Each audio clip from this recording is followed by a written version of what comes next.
She played her part beautifully.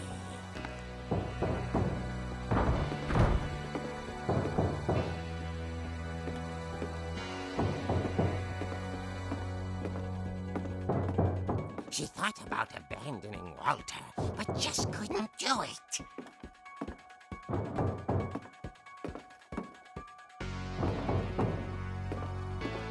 Molly's door hadn't been opened in years. The hinges groaned.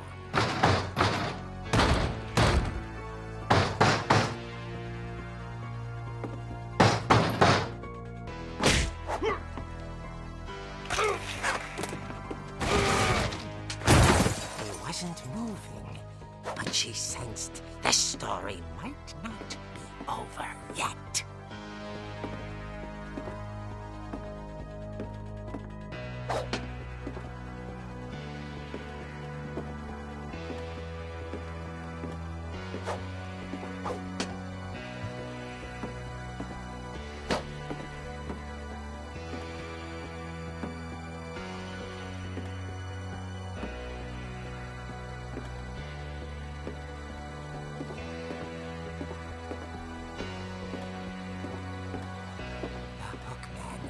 Vanished. She listened for his breathing, but all she heard was...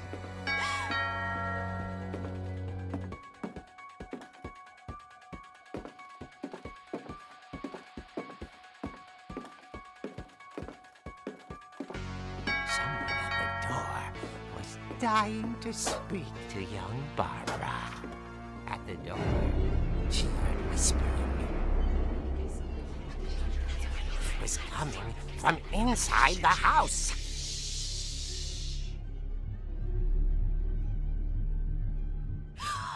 Oh dear. Surprise! Bravo, Barbara! You were wonderful! The monsters had come to surprise her. For Barbara, it was a dream come true. Then she saw what kind of monsters they were, and she realized what was about to happen. She was going to be famous. And with her final breath, Barbara Finch gave the performance of her life.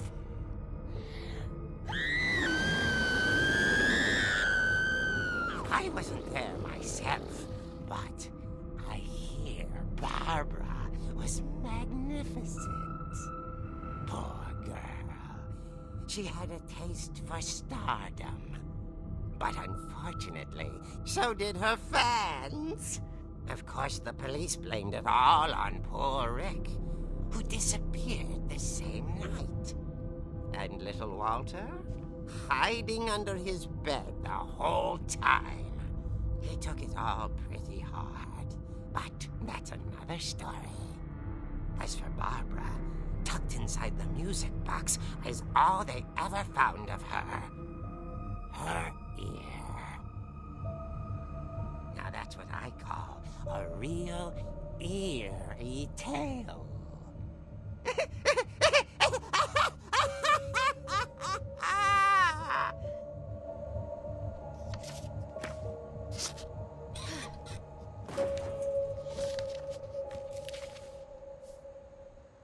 Edie told me all Barbara wanted was to be remembered, as absurd as that comic was. Maybe what Edie saw was a happy ending.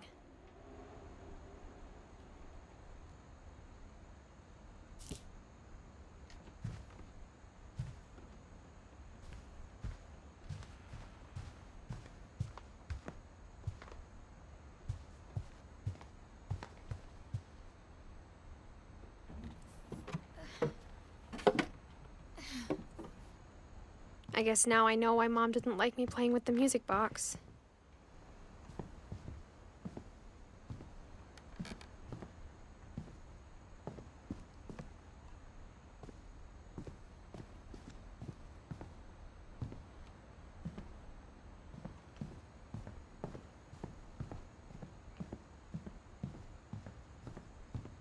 funny.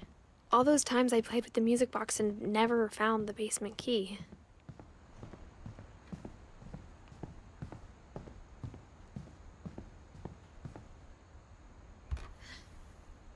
Molly always seemed like a girl I could imagine being friends with, if she hadn't died in 1947.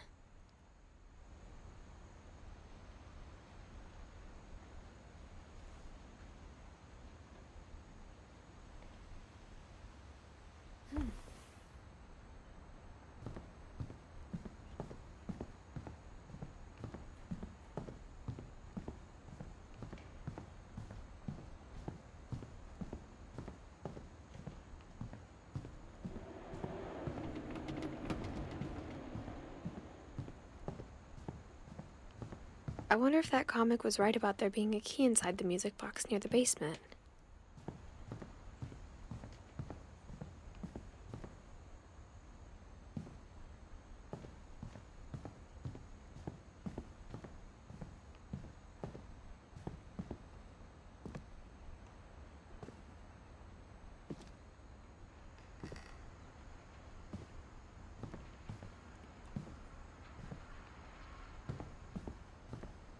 A lot of things got left behind in the whirlwind of that last night.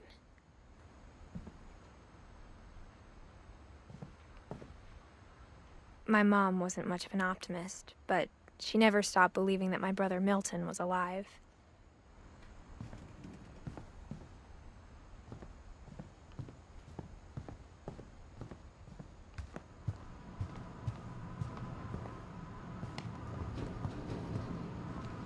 Maybe I should go check out that music box down by the basement.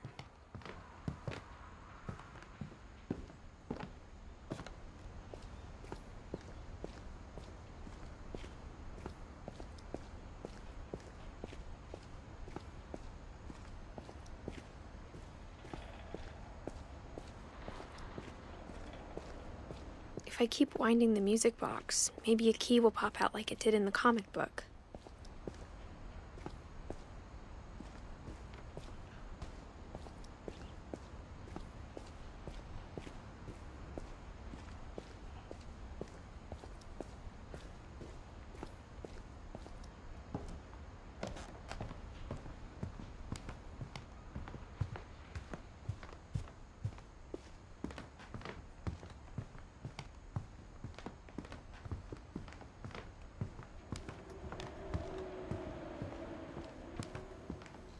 Even the fireplace had a story.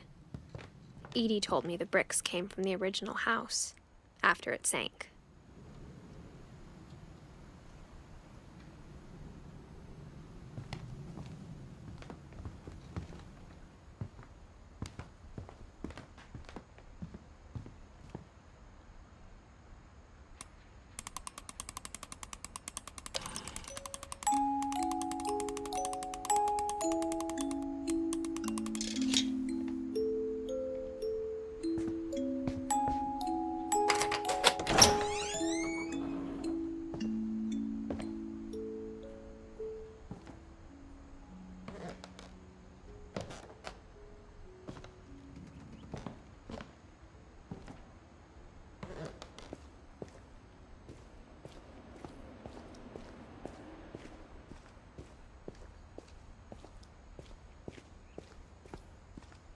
Mom said the basement was off limits, unless I wanted another tetanus shot.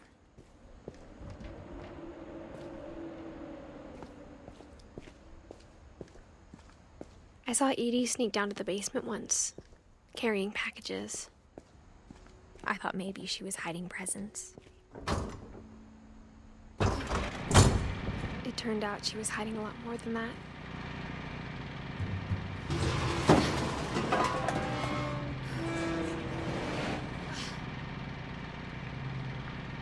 I remember asking Mom once about where Walter had gone.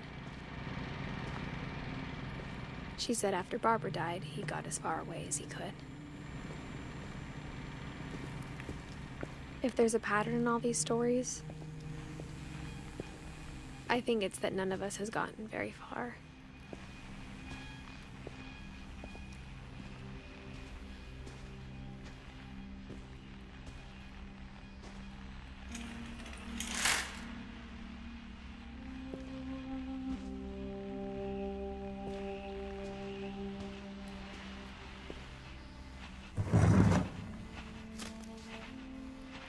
Goodbye, everyone. I can't believe I've been down here for 30 years. On that first day, after the shaking started, I didn't think I'd survive a week.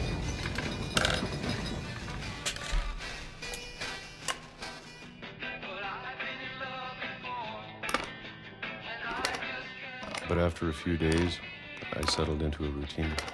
That's what kept me sane. Having a schedule, living for today. I always expected to be dead tomorrow. But if you wait long enough, you get used to anything.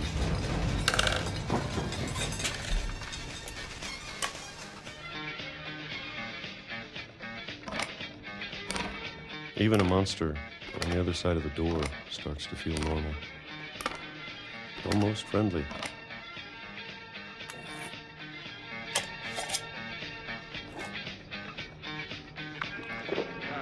And then one day, everything just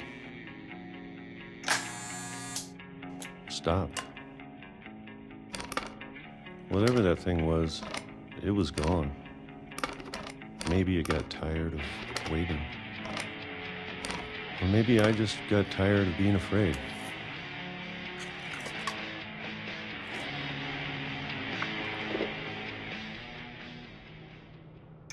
It's been a week now, the longest in 30 years. I'm done waiting. I have to leave while I still can.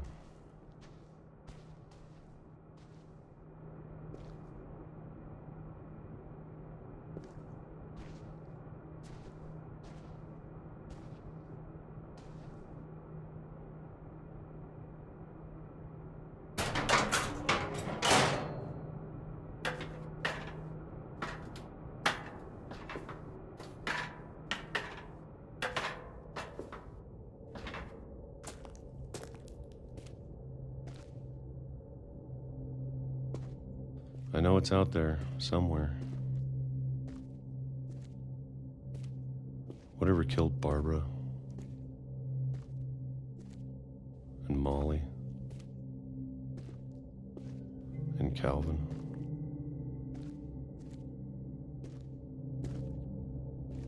Maybe this is all a mistake. But I need to stop living the same day. Even if it kills me.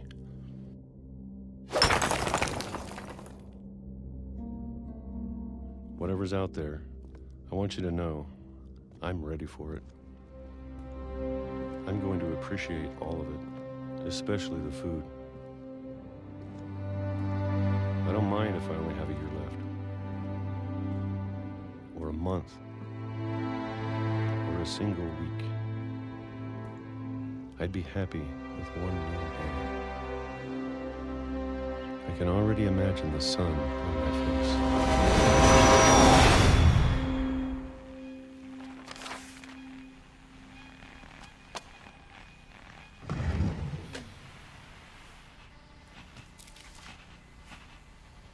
Walter died when I was 6. I can't believe my mom never told me he was down here.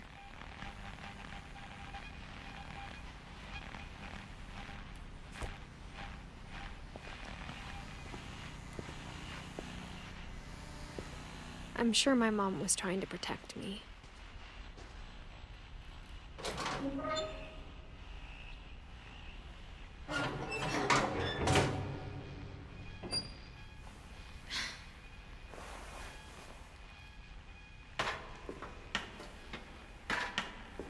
Maybe she was afraid I'd end up like Walter. But if she never told me about an uncle under the house, I can only imagine what else she was hiding. I don't want to make the same mistakes she made. Trying to bury something that's still alive.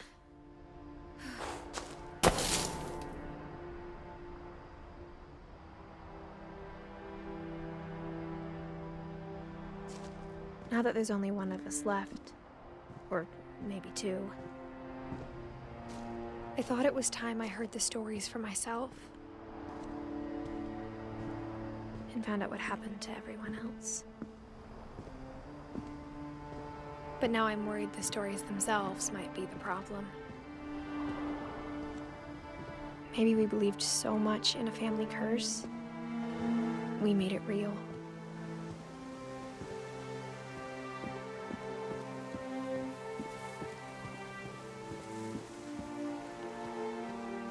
I don't know if I should even be writing this.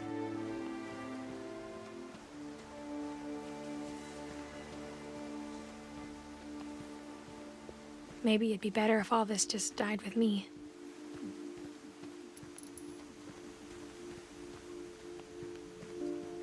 But I thought you should know about your family.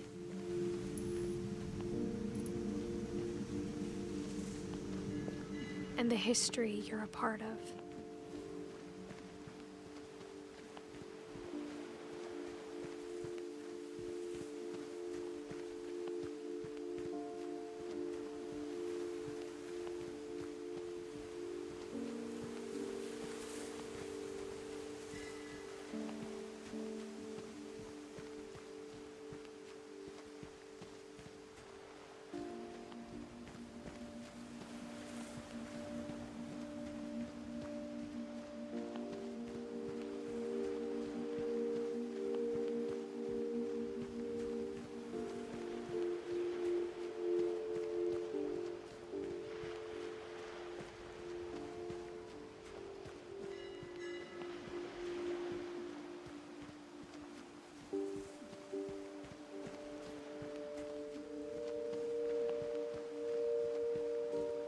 Though to be honest, I feel as lost as you probably do right now.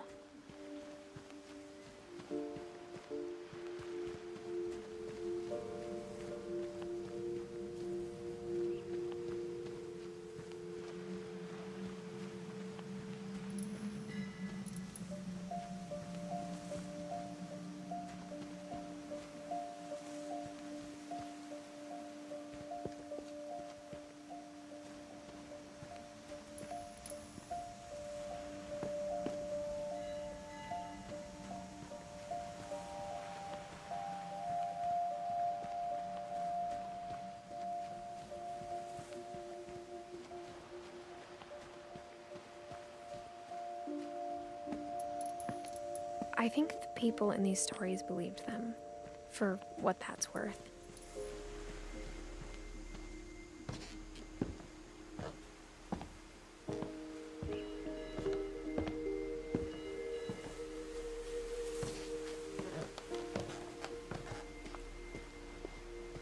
And when you look at the house, that history of imagination and stubbornness and madness, any of it seems possible.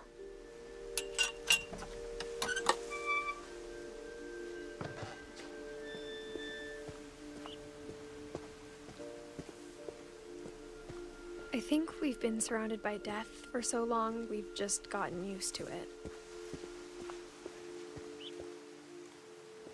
What kind of family finishes building a cemetery before starting the house?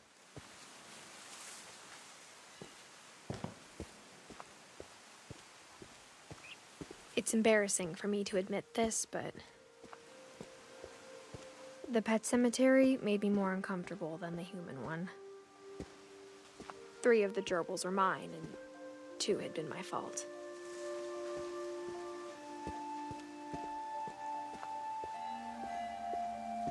Sven built the house, but it was Edie who designed the cemetery.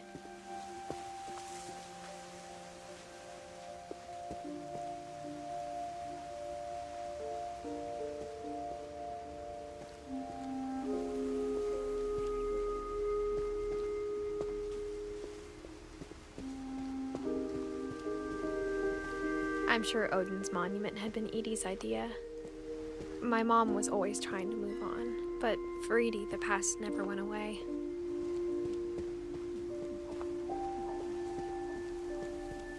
She could see it poking out of the water at low tide.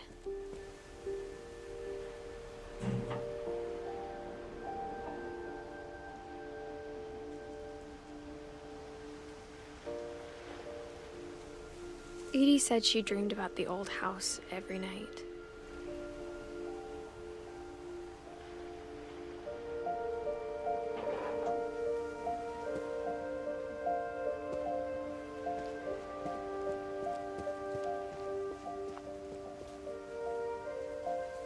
Edie's side was always easier for me to understand. But the older I get, the more I can see where my mom was coming from. Her dad had been pretty strict, but it wasn't enough to save her brothers. She was just trying to do better.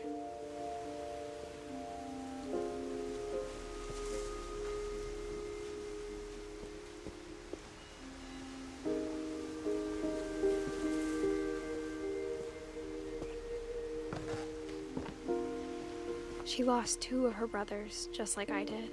I get why she tried so hard to protect us. There's so many things I wish I could ask my mom now. Part of me thinks this is what she wanted all along. For me to come back someday and find everything out for myself.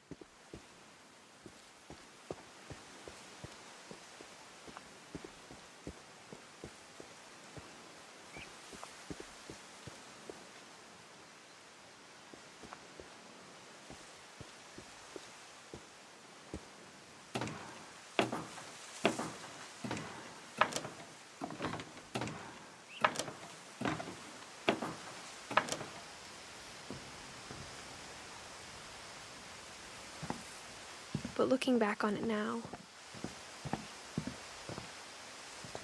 if she told me there was going to be so much climbing, I never would have come when I was 22 weeks pregnant.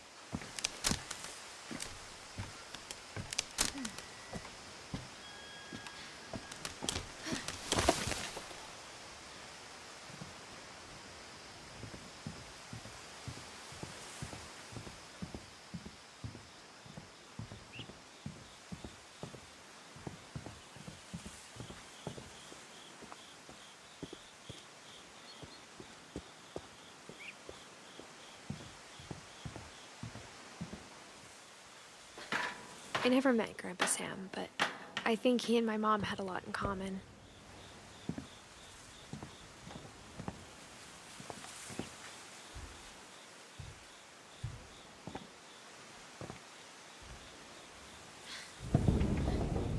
They were both pretty intense.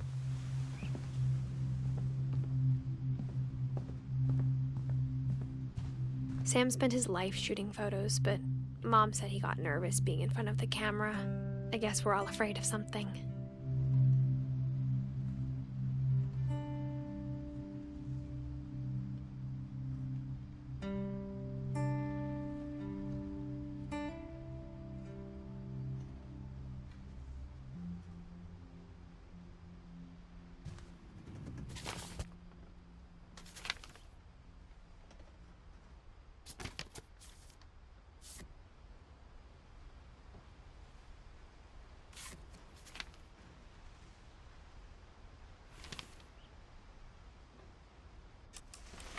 Dawn, I promise, you'll never forget this weekend.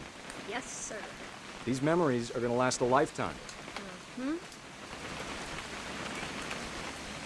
What? Am I gonna have to shoot anything? It's a hunting trip, Dawn. Shooting is strongly encouraged.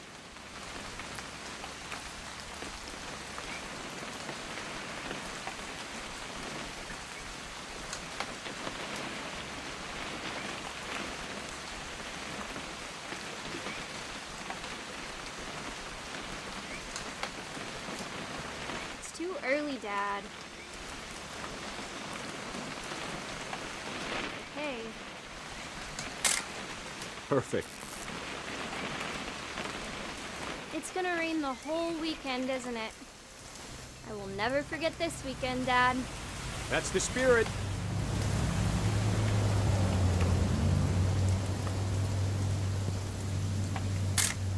Okay, got it. I'm gonna take some pictures, okay? Just be careful. That camera's older than you are.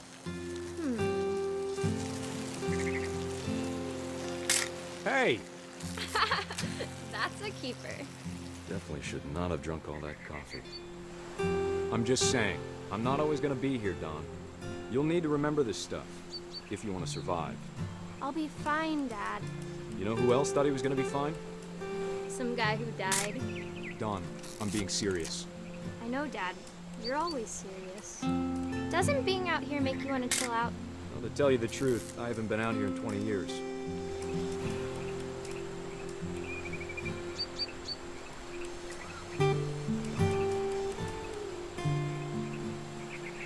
Last time I was with my brother Calvin. Man, that was a great trip. Your grandpa Sven taught us how to fish, how to build a fire. We found an old logging trail. There were deer. Don, don't you think you could find something more interesting to photograph? You don't need to waste any more film on me, kiddo.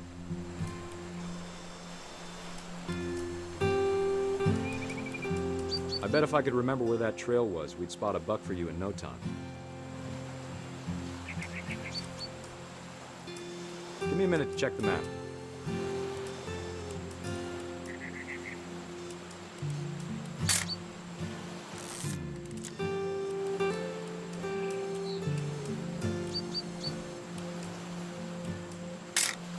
Let's see.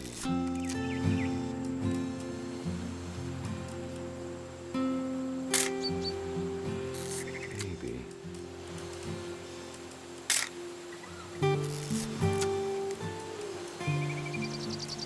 Or was it?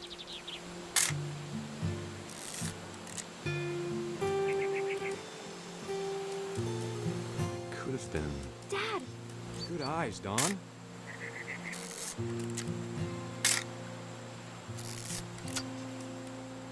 Before you take the shot, let me get a picture of you. Dad, I...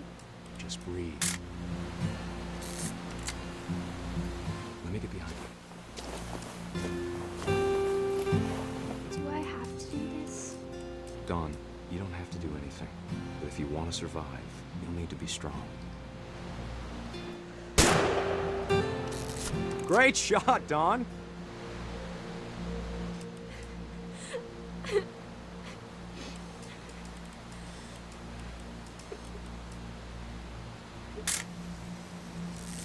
I'm proud of you, Don. Always remember that, okay?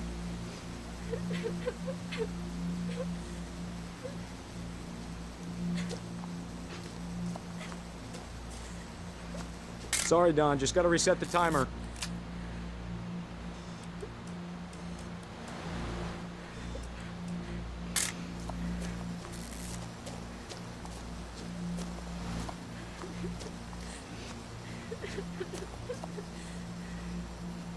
Dad, it's twitching. I think That's it's totally normal, Don. Just focus on the camera. Try not to think about... Dad!